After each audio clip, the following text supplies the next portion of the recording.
أعوذ بالله من الشيطان الرجيم. بسم الله الرحمن الرحيم. ما ننسخ من آية أو ننسها نأتي بخير منها أو مثلها.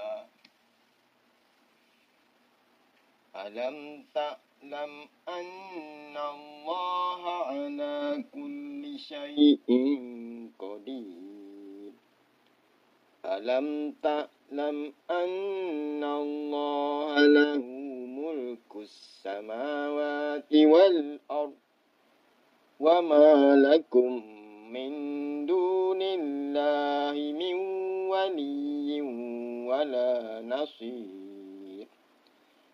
أم تريدون أن تسألوا رسولكم كما سئل موسى من قبل ومن يتبدل الكفر بالإيمان فقد ضل سواء السبيل.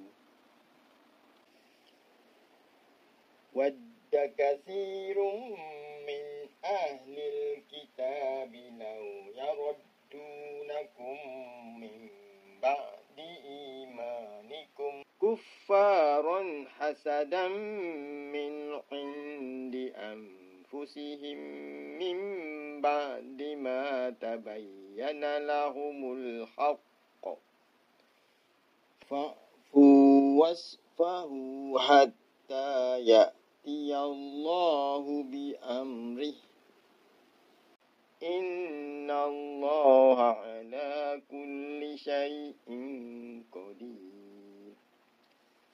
وأقيموا الصلاة وآتوا الزكاة وما نقدموا لأنفسكم من خير تجدوه عند الله إن الله بما تعملون بصير. وقالوا لن يدخل الجنة إلا من كان هودا أو نصارى تلك أمانيهم قل هاتوا برهانكم إن كنتم صادقين. بلى من أسلم وجهه لله وهو محسن فله